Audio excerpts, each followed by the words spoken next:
ಇಂದಿನ ವಿದ್ಯಾರ್ಥಿಗಳು ಮುಂದಿನ ಉತ್ತಮ ಸಮಾಜದ ಪ್ರಜೆಗಳಾಗಿ. Circle inspector Vijayakumar. ನ್ಯೂಸ್5ಗೆ ಸ್ವಾಗತ. ಕಾಲೇಜಿನ ಇಂದಿನ ವಿದ್ಯಾರ್ಥಿಗಳು ಮುಂದಿನ ಉತ್ತಮ ಸಮಾಜದ ಪ್ರಜೆಗಳಾಗಿ ಯಾವುದೇ ಕೆಟ್ಟ ಅಭ್ಯಾಸಗಳನ್ನು ರೂಢಿಸಿಕೊಳ್ಳದೆ ತಂದೆ ತಾಯಿಗಳಿಗೆ ಒಳ್ಳೆ ಕೀರ್ತಿ ತರುವ ಕೆಲಸ ಮಾಡಬೇಕು ಅಂತ ನಗರ ಪೊಲೀಸ್ ಠಾಣೆಯ ಸರ್ಕಲ್ ಇನ್ಸ್ಪೆಕ್ಟರ್ ವಿಜಯಕುಮಾರ್ ಹೇಳಿದರು.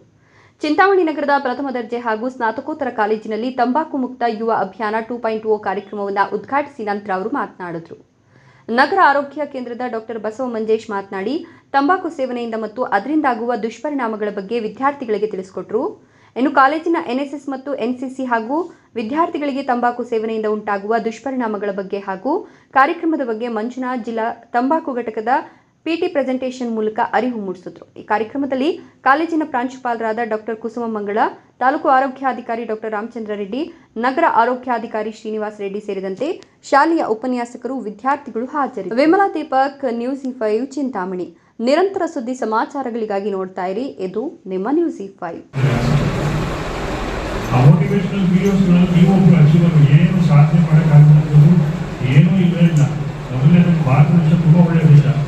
ನೀವೇನಾಗ್ಬಿಟ್ಟು ಅದಕ್ಕೆ ಸಾಧನೆ ಮಾಡ್ಬೋದು. ಸರ್ಕಾರ ಮತ್ತು ಸಾಕಷ್ಟು ಇಲಾಖೆಗಳು ನಿಮ್ಮ ಜೊತೆ ಕೈಗೂಡಿಸುತ್ತೆ. ನೀವು ನಮ್ಮಂಥ ಅಧಿಕಾರಿಗಳು UPSC ಆಗಬೇಕು ಅಂದರೆ ತುಂಬ ಖುಷಿ ಆಗುತ್ತೆ. ನಿಮ್ಗೆ ಏನು ಫೀಸಸ್ ಇದೆ ಕಟ್ಟೋಷ್ಟು ಖುಷಿ ನಮಗಿರುತ್ತೆ.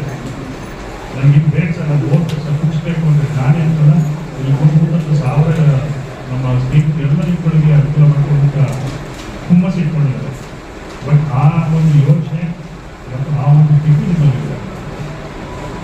ಇವೆಲ್ಲ ಅಡ್ಡ ರಸ್ತೆಗಳು, ಯಾವುದು ಸಿಗರೇಟ್ ಸೇರೋದು, ತಂಬಾಕು ಸೇರೋದು, ಕುಡಿಯೋದು, ಇದೆಲ್ಲ ಅಡ್ಡ ರಸ್ತೆಗಳು. ಏನು ನಿಮ್ಮ ಕನಸುಗಳಿರುತ್ತೆ, ನಿಮ್ಮ ತಂದೆ ತಾಯಿಗಳ ಕನಸುಗಳಿರುತ್ತೆ, ಅದನ್ನು ಹಾಳು ಮಾಡೋಂಥ ಯೋಜನೆಗಳಿದೆ.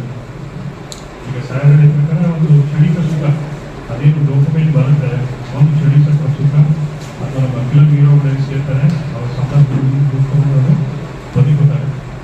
ಸಿಗರೇಟ್ ಸೇರ್ತಾನೆ, ಒಂದು ಫಿಲಮ್ ಮಾಡ್ತಾನೆ, ಕೋಟ್ಯಾಂತರ ರೂಪಾಯಿ ದುಡಿತಾರೆ. ಆ ಕೋಟ್ಯಾಂತರ ರೂಪಾಯಿ ಕೊಟ್ಟದ್ದು ನೀವು ಅವ್ರು ಮಜಾ ಮಾಡ್ತಾರೆ.